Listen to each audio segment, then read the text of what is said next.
చిత్తూరు జిల్లా కుప్పంలో ఆర్టీసీ ఉద్యోగులు ప్రభుత్వ విశ్రాంత ఉద్యోగులు రోడ్డెక్కారు. తమకు ప్రభుత్వం నుండి అందాల్సినటువంటి బకాయిలను వెంటనే చెల్లించాలని డిమాండ్ చేశారు. ఇక కుప్పం తహసీల్దార్ ఆఫీస్ ఎదుట ధర్నా నిర్వహించారు. ఈ సందర్భంగా విశ్రాంత ఉద్యోగులు ఉన్నవారికి ప్రభుత్వం ప్రతి నెల 1వ తారీఖున పెన్షన్ అందించేలా చర్యలు తీసుకోవాలని అన్నారు. అలాగే పీఆర్సీ బకాయిలు చెల్లించాలని అన్నారు. ఇక తాము కోరుతున్నటువంటి న్యాయమైన కోరికలను వెంటనే ప్రభుత్వం నెరవేర్చాలని ఆర్టీసీ ఉద్యోగులు డిమాండ్ చేశారు.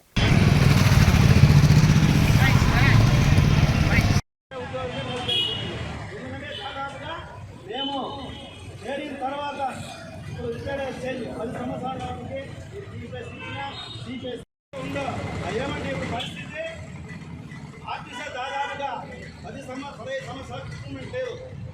ఇక్కడ చేశారు సీపీఎస్ కావాలన్నా ఓన్ పెన్షన్ కావాలన్నా ఓన్ పెన్షన్ మార్చలేదు.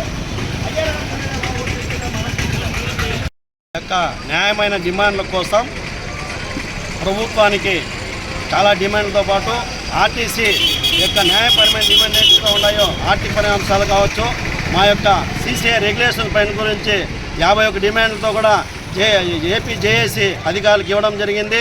వాటిని పరిష్కారం చెప్పేసి ఏపీ జేఏసీ ఆధ్వర్యంలో మేము కూడా పాల్గొని మా యొక్క సమస్యలను తీర్చేంత వరకు మేము వాళ్ళతో కలిసి పోరాటం చేసి మా యొక్క న్యాయపరమైన హక్కులను సాధించుకునేదానికి చివరి వరకు కూడా ప్రాణత్యాగానికి సిద్ధం చేసి మేము వాళ్ళ వెన్నుండి నుండి మా యొక్క హక్కులను కాపాడుకునేదానికి మేము సిద్ధంగా అని చెప్పేసి ఈ సందర్భంగా ప్రభుత్వాన్ని మేము హెచ్చరిస్తూ ఉన్నాం. తరఫున Kuppam unit district joint secretary మాకు ప్రతి నెల 1వ తేదీ పెన్షన్ రావడం లేదు. 7వ తేదీ 8వ తేదీ 10వ తేదీ ఈ పెన్షన్ కోసం నిరీక్షణ చేస్తున్నారు. కాబట్టి ప్రభుత్వం స్పందించి 1వ తేదీ పెన్షనర్లందరికీ పెన్షన్ అకౌంట్లో పడే మాదిరి ప్రభుత్వానికి విన్నవించుకుంటున్నాము.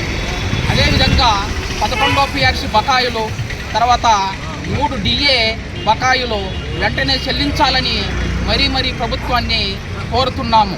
అదేవిధంగా 12వ పీఆర్సీకి ఏర్పాట్లు చేసినారు, అది ఇంకా ఏమీ లేదు. ఆ 12 పీఆర్సీ కూడా 30% మధ్యంతర వృత్తి ఇవ్వవలసిందిగా ప్రభుత్వాన్ని పదే కోరుతున్నాం. జై హింద్, జై హింద్.